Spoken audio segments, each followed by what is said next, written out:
Hi, my name's Nina. I'm a veterinarian and epidemiology consultant working with Ozvet Proprietary Limited. We're an epidemiology and One Health firm working all around the world in countries like Australia, Indonesia, Vietnam, and even in Europe. Livestock health is important for maintaining animal welfare and producing quality animal products. Animal health and welfare can be maintained through implementing biosecurity. So what is biosecurity and how do you implement it? Biosecurity merupakan bentuk pencegahan masuknya agen penyebab penyakit ke suatu tempat yang akan berpengaruh terhadap kesehatan ternak, manusia, atau keamanan dan kualitas produk pangan. Prinsip ini penting diterapkan dalam peternakan guna mencegah penyebaran penyakit antara ternak dengan lingkungan sekitarnya. Setiap bagian dari industri pangan pun harus menerapkan prinsip ini guna menghasilkan produk yang aman dan sehat untuk konsumennya. Biosecurity dirancang untuk melindungi ternak dari berbagai serangan penyakit atau sebagai langkah awal dalam pengendalian wabah penyakit. Instruksi yang ada pada pedoman dimaksudkan sebagai referensi dasar bagi industri. Namun, instruksi ini tidak selalu dapat digunakan di segala kondisi. Jika ragu, konsultasikan hal ini pada ahli atau dokter hewan. Biosecurity yang diterapkan dengan efektif dapat membantu melindungi ternak dan kesehatan manusia. Prosedur operasi standar biosecurity yang efektif mempertimbangkan peternakan secara keseluruhan, termasuk hewan, bangunan, peralatan, kendaraan, mesin, pakaian, dan manusia. Agar biosecurity peternakan berjalan dengan optimal, protokol harus dijalankan dan dipatuhi dengan ketat oleh seluruh karyawan dan pengunjung yang terlibat. Berikut merupakan beberapa protokol biosecurity yang harus dimasukkan dalam prosedur operasi standar. 1. Setiap ternak baru perlu dikarantina selama 2 minggu sebelum diperkenalkan dengan ternak yang sudah ada. Untuk PMK, karantina dilakukan selama minimum 14 hari atau sesuai regulasi pemerintah. Dikarenakan tanda-tanda klinis PMK muncul 14 hari setelah terpapar. 2. Catat pergerakan, status vaksinasi, dan status penyakit ternak. Pergerakan ternak antara dan di dalam peternakan harus dikontrol dengan hati-hati. 3. Pengunjung dibatasi untuk mengakses area ternak dan memberi pakan pada ternak. 4. Pengunjung juga perlu diedukasi tentang pentingnya sanitasi dan biosecurity yang baik. 5. Pekerja peternakan yang berasal dari wilayah yang terinfeksi penyakit ternak dilarang untuk menangani ternak di dalam peternakan. 6. Pekerja peternakan harus memakai sepatu boot yang mudah dibersihkan. 7. Didik dan latih seluruh pekerja peternakan tentang tanda-tanda penyakit ternak. 8. Rambu-rambu biosecurity dengan instruksi yang jelas harus dipasang di titik masuk dan keluar peternakan. 9. Fasilitas untuk mencuci dan mendisinfeksi sepatu, pakaian, peralatan, dan kendaraan harus diatur dengan baik.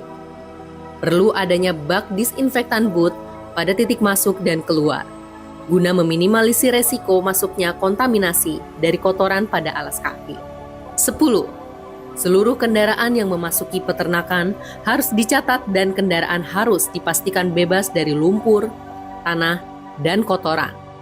Bersihkan kendaraan, khususnya roda kendaraan sebelum masuk dan keluar peternakan. Disinfektan disemprotkan pada roda kendaraan hanya setelah roda dibersihkan dengan benar.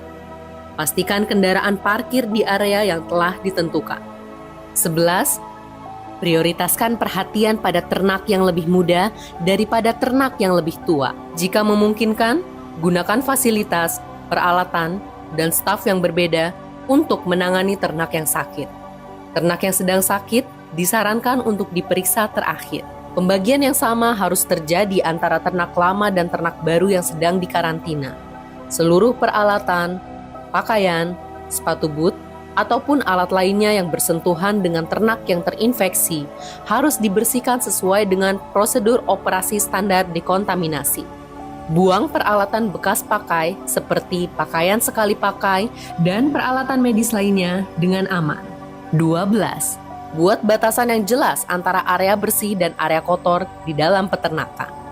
13. Bersihkan dan disinfeksi infrastruktur yang telah digunakan oleh ternak saat ternak sudah tidak lagi ada di tempat tersebut, khususnya pada area bersalin dan ternak muda.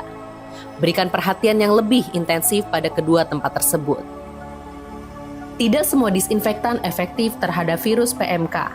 Penting untuk mengetahui jenis disinfektan yang harus dipilih dan cara penggunaannya. Berikut adalah beberapa disinfektan yang aktif melawan virus PMK. 1. Sodium hypochlorite 5,25% atau NaOCl. Disinfektan ini tersedia banyak di pasaran, tetapi dapat menjadi tidak stabil pada kondisi panas. 2. Acetic acid. 3. Potasium peroksimonosulfat dan sodium chloride. 4. Sodium karbonat. Disinfektan ini dapat menyebabkan iritasi pada kulit. 5. Sodium hydroxide. Desinfektan ini dapat membakar kulit dan menimbulkan korosi pada besi. Dekontaminasi yang efektif terjadi ketika tempat atau benda yang akan didisinfeksi telah dibersihkan dan kemudian disinfektan diaplikasikan dengan benar. Disinfektan tidak berfungsi dengan baik jika area atau objek tidak dibersihkan atau disinfektan dihilangkan sebelum sempat memusnahkan patogen. Semua kotoran, pupuk, atau sampah organik lainnya harus dibersihkan terlebih dahulu sebelum mendekontaminasi sepatu boot, kendaraan, atau infrastruktur. Setelah bersih, disinfektan dapat diterapkan pada konsentrasi yang tepat dan waktu yang tepat. Lihat label produk untuk konsentrasi dan waktu kontak. 14. Vaksinasi dapat membantu mencegah kasus klinis PMK dan LSD bersamaan dengan penerapan biosecurity yang baik. Berikut adalah pilihan vaksin ternak yang legal untuk digunakan di Indonesia. Untuk mencegah PMK pada ternak Anda, gunakan vaksin Aftopor, Aftogen Oleo, Aftomun, atau Kavax FMD. Lalu, untuk mencegah penyakit LSD pada ternak Anda dapat menggunakan vaksin Lumpivax atau Mevax LSD. Vaksin-vaksin ini memiliki dosis, waktu pemberian, dan cara pemberian yang berbeda. Jangan lupa untuk membaca petunjuk pada label vaksin dan konsultasikan hal tersebut pada dokter hewan Anda. Livestock health and safety is everybody's responsibility. By understanding biosecurity, we can help to stop or even slow the spread of infectious diseases. Please visit our website to learn more and to help support Indonesian biosecurity and livestock welfare.